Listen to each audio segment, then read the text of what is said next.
Hey everyone, and welcome. Excited to really dive into this whole sensitive skin thing today. I feel like we're always bombarded with products and promises, but what about actually understanding how to reset our skin? Absolutely. And the funny thing is, so many people think sensitive skin like it's some kind of skin type. It's really more of a condition. And a lot of times it all comes down to inflammation, especially that chronic long-term kind. So, are we saying ditch all the gentle skincare stuff then? Because I gotta say, there's been an explosion of that lately. Well, it's not quite as simple as ditching everything, but you're right. Just slapping on a gentle cream when you've got this deeper inflammation going on. It's like putting a Band-Aid on, on something that needs more than a Band-Aid. I like where you're going with this. So, Yeah. tell me more about this whole inflammation thing. What's the difference between like acute and chronic? I feel like those words get thrown around a lot. Right, right. Okay, so think of it this way. You get a small cut, right? It heals pretty quickly. That's acute inflammation. Your body's like, emergency. We got to fix this fast. But now imagine something that's always irritated, always kind of flaring up low key. That's more like chronic inflammation. It's sneaky, doing damage under the surface that you might not even realize. Okay, so I'm getting that we need to tackle the root cause, not just the symptoms. But where does all this oil talk fit in? That oily skin thing. Is that always a bad sign? That's a great question. And it's something almost everyone deals with at some point, right? Especially, after those teenage years. And honestly, even in adulthood, our skin's always changing. Yeah, tell me about it. So what's the deal with oil? Is it public enemy number one? It's more complicated than that. See, that oily substance our skin produces, sebum, totally essential for a healthy skin barrier. Mm-hmm. We tend to produce more of it after puberty. And that excess oil, it's like a welcome mat for bacteria, which then triggers, you guessed it, inflammation. Ah, okay, starting to connect the dots here. So breakouts, that oil slick feeling, it all makes sense. So is the goal to completely get rid of all oil then? Not exactly. Remember, sebum is important. It's all about control, not elimination. All right, you've got my attention. How do we actually break this cycle? It's a three-pronged approach. Control that oil production, load up on antioxidants, and don't forget about exfoliation. Okay, I like it. Break down each of those for me, starting with oil control. So first things first, got to keep things clean, right? Cleansing removes excess oil and anything clogging those pores. But we also need to address oil production at the source. That's where ingredients like retinoids come in. Retinoids, aren't those really good for anti-aging too? Exactly. They're like multitasking superheroes in the skincare world. I'm all about those multitaskers. Yeah. All right, so that's oil control. What about antioxidants? I hear that word everywhere. Imagine antioxidants like little bodyguards for your skin cells, fighting off those nasty free radicals. Free radicals, those sound kind of intense. They are. Think of them like little rust monsters, trying to break down the collagen and elastin that keep your skin firm and youthful. Antioxidants neutralize them. Vitamin C is a great example of a powerful antioxidant. Okay, so we're cleaning things up, fighting off those rust monsters. What was the third thing again? Exfoliation. And I don't just mean harsh scrubs. We're talking about chemical exfoliants like AHAs and BHAs. I've heard of those. Are those the ones that are like acids? Yep. AHAs, like glycolic acid, work on the surface to break down the glue holding dead skin cells together. BHAs, on the other hand, they're oil-soluble, so they can penetrate deeper into the pores. Great for clearing out those pesky blackheads. This is amazing. So we've got oil control, antioxidants, exfoliation. How do I remember all this? Is there like a system, a routine I can follow? I like to think of it as the CRES principle. Cleanse, revitalize, exfoliate, stimulate. CRES, okay, I can remember that. So we cleanse, we revitalize with those antioxidants, we exfoliate, Yeah. and then what was the S? Stimulate, that's where those retinoids really shine, encouraging healthy cell turnover. Got it. So we've got our game plan, but how long until I see results? That's the thing about skin. We're so used to wanting instant gratification, but real skin health. It's a marathon, not a sprint. It takes time for those new skin cells to make their way to the surface. We're talking 4 to 6 weeks for a full skin cycle. So patience is key here. I can do that. But just to make sure I'm getting this whole inflammation thing, remind me again why it's so important to address it. Absolutely. See, chronic inflammation, it's like this constant state of stress for your skin. And that stress can lead to premature aging. Think wrinkles, fine lines, uneven texture, even pigmentation issues. Oh, wow. Okay, yeah, that's definitely not the goal. So we're trying to like hit the reset button on our skin's inflammatory response. Exactly. And that's where this whole paradoxical approach comes in. By introducing controlled short bursts of what we call good inflammation. We're basically fighting fire with fire. In a way, yes, it seems counterintuitive, but by managing this process carefully, we can actually help calm things down in the long run, allowing the skin to heal and strengthen its defenses. This is already blowing my mind. I feel like we've covered so much, but there's got to be more, right? Oh, there's always more to learn when it comes to skincare, but we'll save some of that for next time. Don't worry, we'll be diving deeper into all of this in our next episode.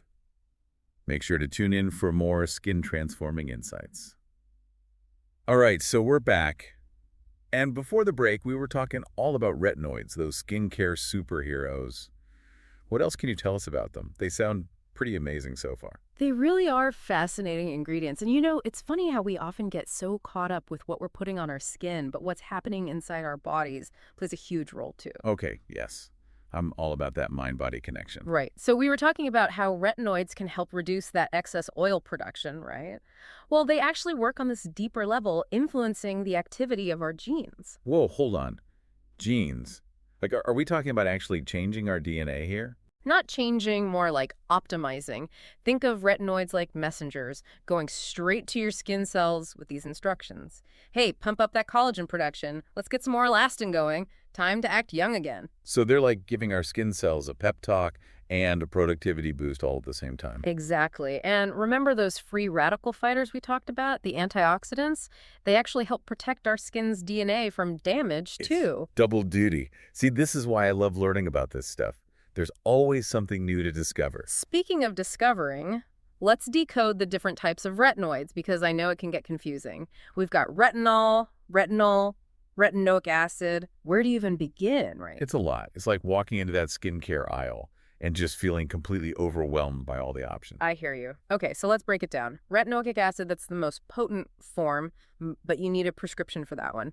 Retinol is what you'll usually find in over-the-counter products. Gentler, but your skin needs to convert it into retinoic acid for it to really work. Okay, got it. So is there anything else? Oh, yeah.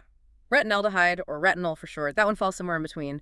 More potent than retinol, but generally people tolerate it well. So if retinoic acid is like the captain of the skincare team, retinol is a skilled player, and retinol is another teammate with a bit more experience under their belt.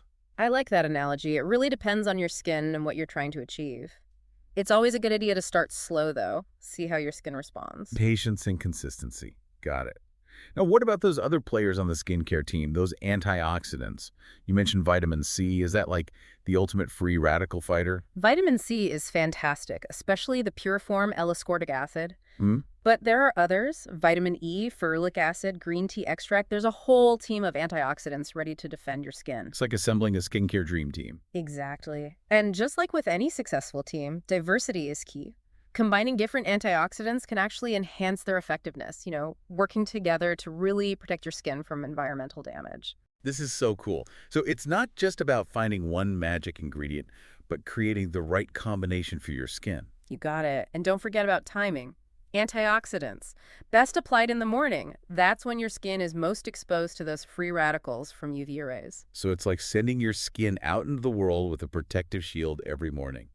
Okay, I love it. Now, before we get too carried away with antioxidants and retinoids, what about exfoliation? Right. We were just getting into that. Remember those AHAs and BHAs? Yes. Tell me more about those. So AHAs, like glycolic acid, work more on the surface, breaking down those bonds between dead skin cells.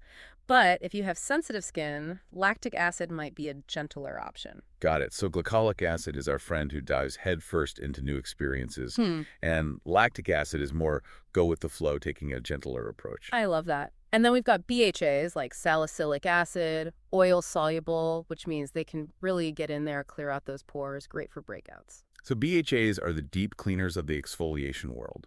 Exactly. Just remember how often you exfoliate. Really depends on your skin. It's always best to start slow, see how your skin responds. Over exfoliating, not a good look. Yeah, I've definitely been there, done that, and it was not pretty. And here's the thing about exfoliation. It's not just about getting rid of those dead skin cells. It actually helps your other products work better, too. Really? How so? It's like creating a clean canvas, right? Yeah. Get rid of that layer of dead skin and your serums, your treatments. They can penetrate more effectively. Okay, that makes a lot of sense. It's all starting to come together. I feel like I'm finally understanding how to build a routine that really works, instead of just putting a Band-Aid on things. I love that you said that because that's what it's all about, right? Getting to the root of the problem. Exactly. But what about those of us with, like, super sensitive skin? Is this whole CRES thing still an option? That's a great question. It really depends on your skin. If you tend to be more sensitive or reactive, it's all about finding that balance, introducing things slowly, and patch testing, your best friend. Patch testing, always. So it's more about proceeding with caution, not necessarily avoiding these ingredients altogether. Exactly. And remember, your skin will tell you what it needs. If something's burning, stinging, irritating, stop using it. Talk to a dermatologist. They can help you figure out what's best. So important. Always better to be safe than sorry. We've covered so much ground already, I feel like we could talk about this for hours. Right, there's so much to talk about. But before we get completely sidetracked, there was one thing we didn't get to yet. The skin barrier.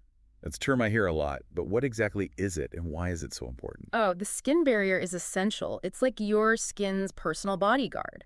Think of it as a shield, protecting your body from pollution, bacteria, even UV radiation. So it's kind of like our first line of defense. Exactly. And it also helps keep that moisture in, preventing your skin from drying out. Okay, so it sounds like we definitely want to make sure that barrier is strong. Absolutely. A healthy skin barrier is key for healthy, resilient skin.